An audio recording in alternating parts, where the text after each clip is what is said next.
Hello my friends and welcome once again to this Red Gaming Tech video. Myself, Amata, as always I'm here with the latest news from the tech world in the last 24 or so hours. Today we're going to start things off with a couple of things from Intel, the first of which is regarding Intel Xe. So obviously we know a fair bit about what's happening with Intel's Xe graphics cards, but not everything by any means, and Intel have basically said that they're going to be revealing the specifics of the Xe graphics hardware architecture in their conference at GDC in March, and this has been revealed thanks to a update to the GDC session scheduler. You can of course find this linked below, but simply Intel's entry reads, quote, Intel's brand new Xe architecture has been teased for a while and is scheduled for release later this year. This update brings a significant compute, geometry and throughput improvements over today's widely used Gen 9 and Gen 11 graphics. The listing further goes on to say that they're going to go over the structure of the building blocks and the performance implications of them, as well as of course some stuff for software developers, as this is of course GDC. Interestingly, however, over on Twitter, Antoine Cohade, who works for Intel, basically said that he would be addressing questions of how Xe actually differs from previous generations and how it affects optimizations, as well as ray tracing support, as well as the differences between the discrete and integrated versions of Intel Xe graphics cards. So it's going to be an interesting one is the long and short of it, but we're going to move on to our second Intel topic of today, which is regarding the W3375X. So basically what we have is a tweet from Momomo basically showing a screenshot of a listing for the Intel Xeon processor showing a dual die CPU. However, it also shows a CPU-Z screenshot, and that's where things fall apart rather rapidly, because if you take a look at the specs, it's looking a bit odd to say the least. And to be honest, I'll be shocked if this is real, because, well, there's a couple of things here. Max TDP, 655 watts. And no, I did not just misspeak, 655 watts. We also see a clock speed of 5.1 gigahertz, as well as 56 cores and 112 threads. So the main issue with this is that, well, the 3575X just, it's not real. It's not real, because the glue simply isn't capable of 56 cores at 5 gigahertz. It's simply outside the capabilities of the glue at present. So unless Intel have got some super secret glue up their sleeves that they've been hiding from us, I'm going to go no on this one personally, but you can see the tweet link below, make of it what you will. Anyway, we're going to move over now to AMD. What I want to talk about here is a very interesting report from digitimes.com. You of course can find their article linked in the description below this video.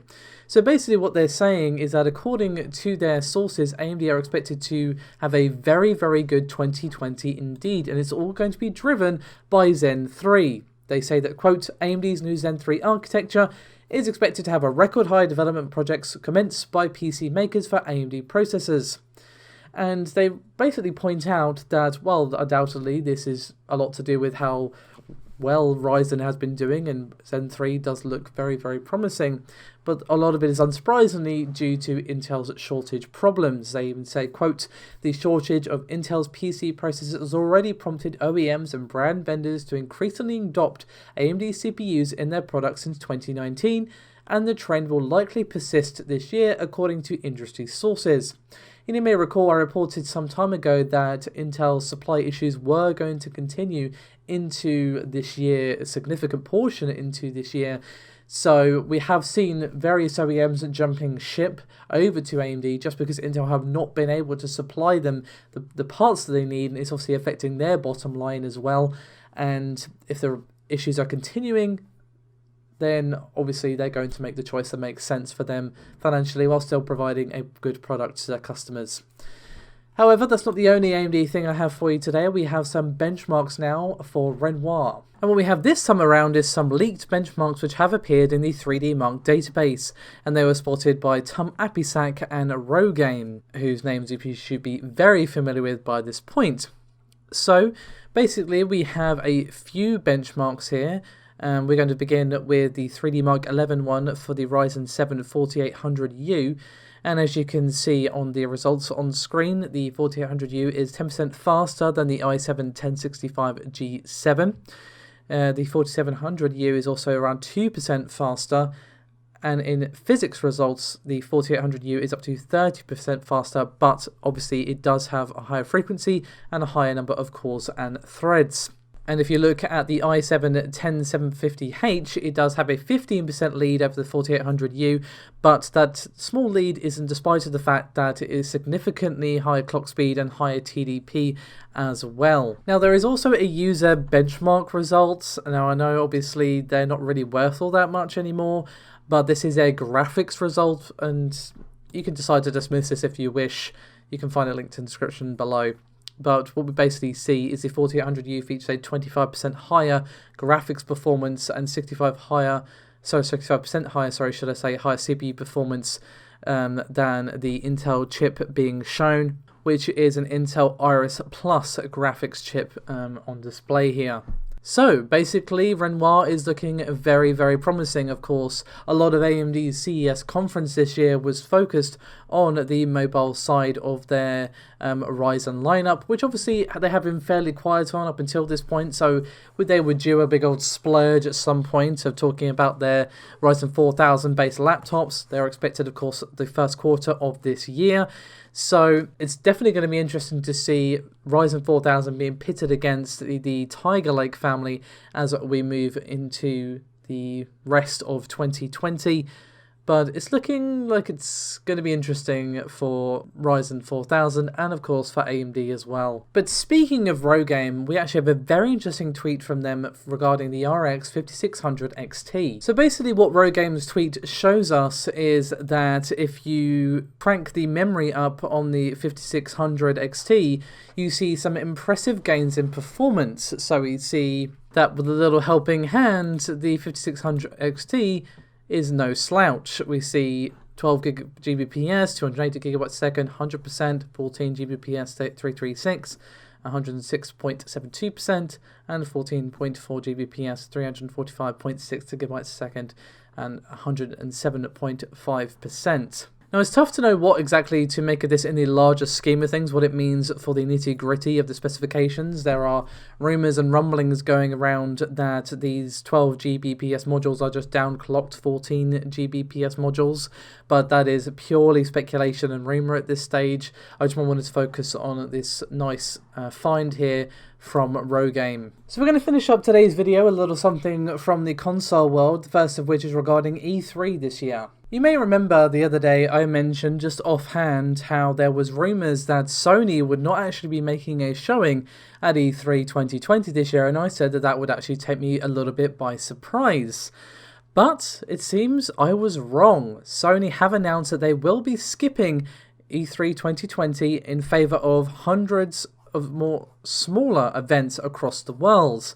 So they basically said that the ESA's vision, the company that actually runs E3, doesn't align with what Sony is aiming for with its products. Really interesting. So this is becoming more and more the case, as I kind of mentioned in my last video where I discussed this. We've seen more and more developers just kind of either not being there or just doing like a Nintendo and doing like a online thing that is just streamed during E3, because obviously it's quite expensive, very expensive. I can say with absolute confidence to do E3 for several days, have games on the floor and blah blah blah. Undoubtedly there will still be games on the floor and stuff like that, but it's still very expensive to do a big conference, and it's not really surprising that many companies are giving that a pass and doing an EA, or in this case doing a Sony, and just doing lots of smaller global events which may or may not be around the time of E3. We'll have to see. Microsoft have confirmed that they will have a strong presence at E3. Phil Spencer confirmed that some time ago. So basically, once again, as we kind of saw last year, Microsoft is pretty much going to have the run of the place. Obviously Nintendo are going to be there, and we're going to see the Bethesda conference, of course.